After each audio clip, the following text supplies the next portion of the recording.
Let's talk about my ritual items or ritual tools. In Chapter 6 of the Tao of Craft, I cover ritual tools that you're going to find in Taoist magical traditions, but I take an objective perspective rooted in documented history and observed cultural practices. So if that approach interests you, check out my book. This video is the opposite of that. It's personal. It's about me.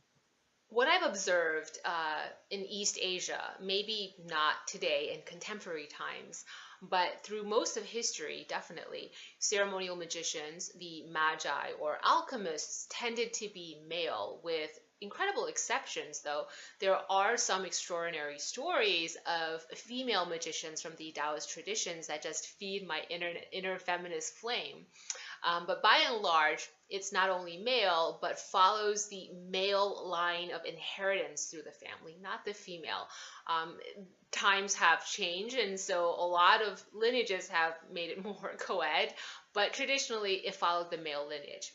And on top of being male, the magi tended to be wealthy aristocrats or politically well-connected officials. In other words, you had money and lots of it to buy cool witchy stuff. On the other hand, historically, witches or the upo tended to be female, with notable exceptions, of course, and not only female, but poor.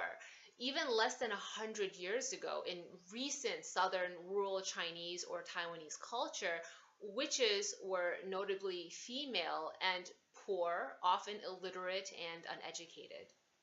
Witches weren't any less powerful or dialed into deity than the ceremonial magicians, but they didn't have the resources to buy, cool witchy stuff. So either they went without and worked more heavily with visualization, drumming up energy, recitation, song and dance, that sort of thing, or the items had to be sourced from the natural world around them and were handcrafted, very DIY, do-it-yourself type ritual items.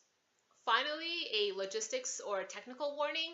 This video is going to be heavily edited and cut between footage of the items in question and my talking head, only because I'm still an amateur at all of this video making.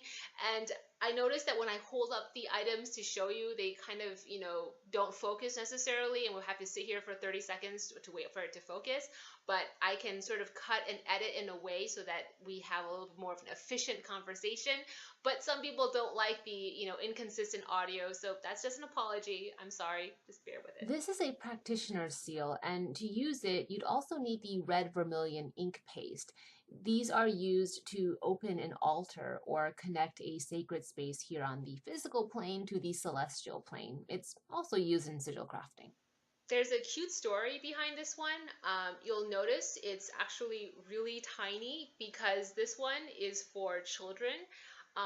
As you mature, you're supposed to grow out of your old seal and upgrade to a regular size seal, but this particular one was hand carved for me in Taiwan and in the company of my mother and my late grandmother. And so it was a very special memory for me, and it was one of the last times my grandmother, mother, and I were all together, and all together in a very specific type of context. So, so after that, my grandmother did pass on. So there were no more opportunities for the three generations to come together. And so I never upgraded my seal. And that's why I chose to stay with my itty bitty little, Chinese seal. It's because it's sentimental reasons. And I could never bring myself to upgrade. These are called divination moon blocks. I know I said I wasn't going to show divinatory tools, but this is an exception because moon blocks are an integral part of ritual and spellcrafting. Moon blocks are kind of like a Ouija board, sort of, except they only answer yes/no questions. I like to use the Ouija board analogy only because it's the easiest to get my point across. The mindset behind using moon blocks is very, very specific. So it's not like tarot or the I Ching or even the pendulum, where arguments can be made that it's about communicating with your higher self.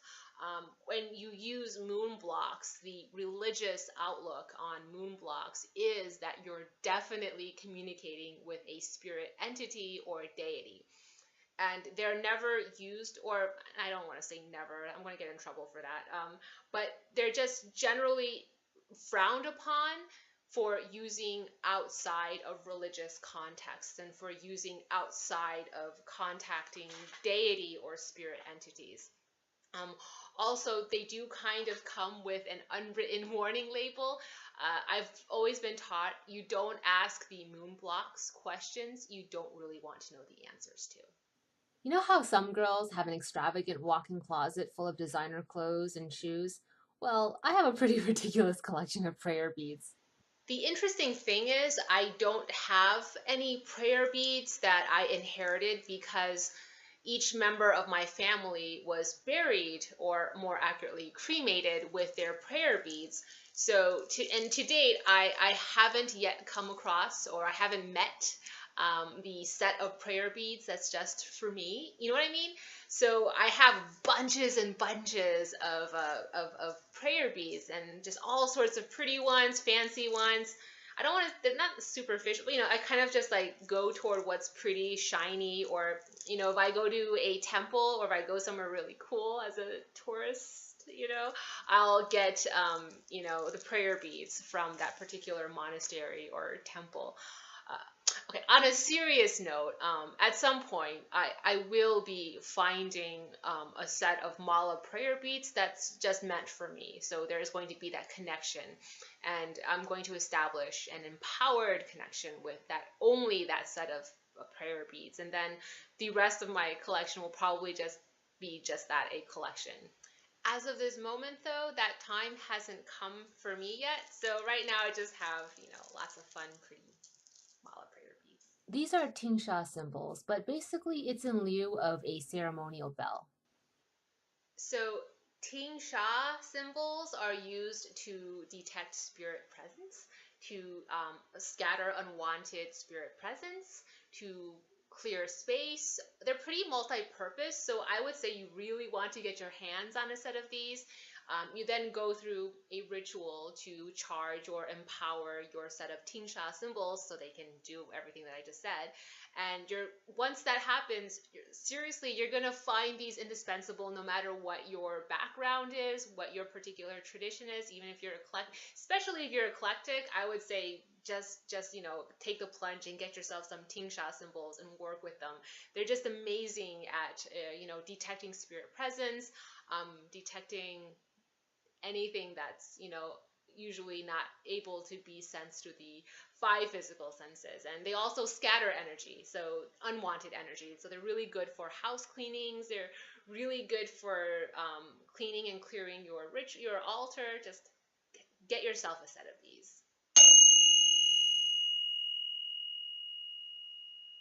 This is a pretty basic low budget wood percussion block, and I got it when I was a poor college student, so it was just what I could afford at the time.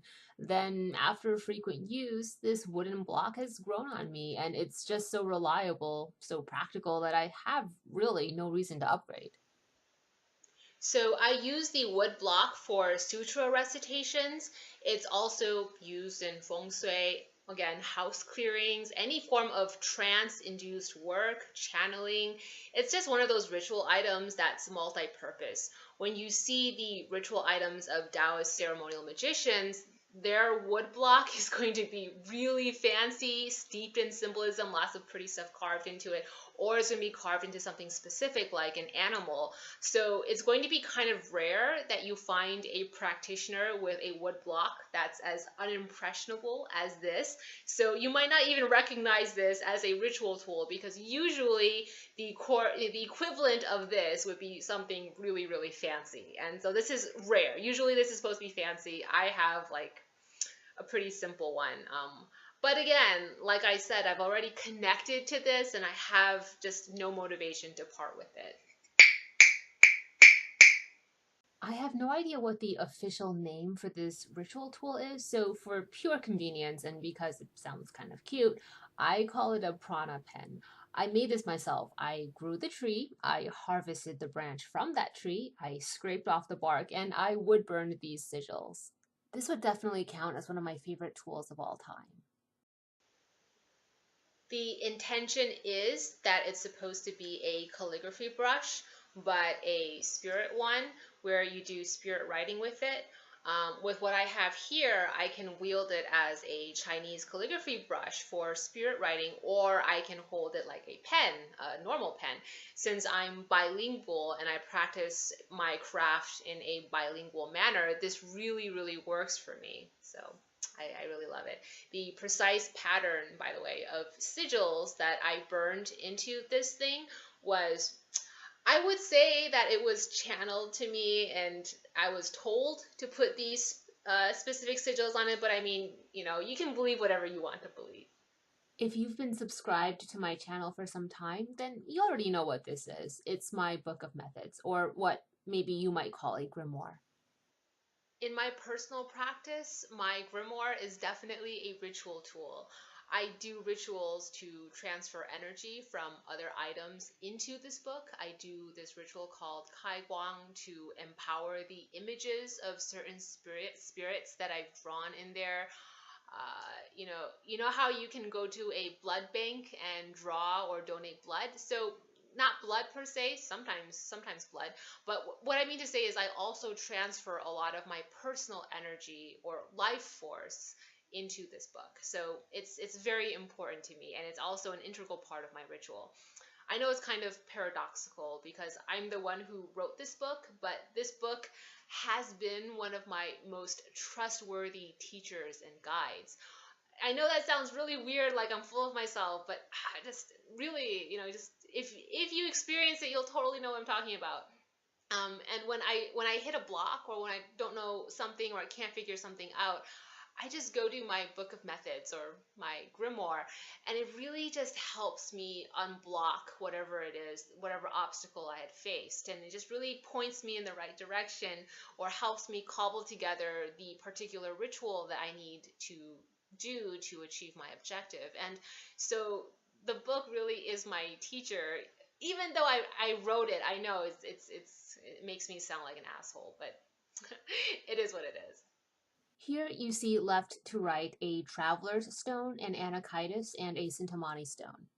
My traveler's stone is a piece of raw iolite. When engaging in modes of astral travel or journeying to other realms beyond the material world, a traveler's stone serves as a form of protection magic or travel protection. Or put another way, it's a meditation stone. I'm not entirely sure what type of stone my anakitis is, but it's a naturally rounded stone worn into that shape by a waterfall that hubby found for me somewhere in the Pacific Islands, which means this particular stone is going to be attuned to the Dragon King of the West. This is used for hydromancy or summoning water spirits for divination. Then I have my Sintamani stone, which is just a piece of smoky quartz I tumbled and polished myself during mantra recitations. The Sintamani stone is multi-purpose, so explaining the stone is probably a video unto itself. I do talk about the Sintamani stone in my Tarot as a Tool for Craft online course, though, and also give crafting instructions for creating your own. My gemstone collection rivals my tarot deck collection, but I do cycle through them. I give them away. I use them in specific forms of craft, just permanently, and it's gone. So I don't consider all of my gemstones to be ritual items. There are, like I showed you, a handful that will always remain a part of my permanent collection because they've been empowered, they're attuned to work with me specifically for very, very specific, narrowly tailored purposes. And I only showed three of the main ones, but I do have others, especially ones I've carved or burned sigils into. I have somewhat conflicting views when it comes to the acquisition of ritual tools. On one hand, the search for a certain ritual item should probably never become obsessive where you're freaking out and thinking that everything will go to shit if you don't have this particular thing made out of this particular material by this particular person from this particular location. And also, I think the overly commercialized, cheaper stuff, even though it's not always ideal, I also don't think it should be seen as absolutely objectionable. It's not. I mean, you guys, you can cleanse it and consecrate that stuff. You know that, right? But I said I have conflicting views because at the same time, I also love the thrill of the hunt. There's something energetic about going to great lengths to make sure I'm acquiring this one thing made from this one material from this one place, and then I have to create a cord between me and that thing under this specific moon. I have to, like, I mean, I find that going through all of that ritualistic aspects and maybe superstitious aspects of acquiring my ritual items, that's really exciting and empowering to me. If I'm chiming in, I think sourcing locally is always best, drawing upon local energy, local magic, the local lands, working with local occult practitioners. You know what I mean? There's just so much power to be reaped from that. And finally, the most important ritual tool, here's my wand. Kidding. Well, no, actually, this really is my wand when, I'm dressed up as a green fairy for my Tinkering Bell video series here on my channel. And this is just to give you an announcement that the Bell Chimes In videos tend to be more opinion based. It's just sort of me talking about myself, whereas the Tinkering Bell series is more of a practicum. So if you saw anything in this video that you wanted to know more about from a practicum perspective, chime in, is it chime in or tinker in, depending on, write in the comments below what you'd like me to talk more about in the Tinkering Bell series. So these are some of my favorite tried and true ritual items. What are yours? Bell Chimes In is a video chat series that seeks to start discourse, to be interactive. So I hope this isn't just about my perspective. I want you to share your perspective with me, whether that's through a video on your channel, a blog post, or just in the comments section below. However you choose, come on, let's talk.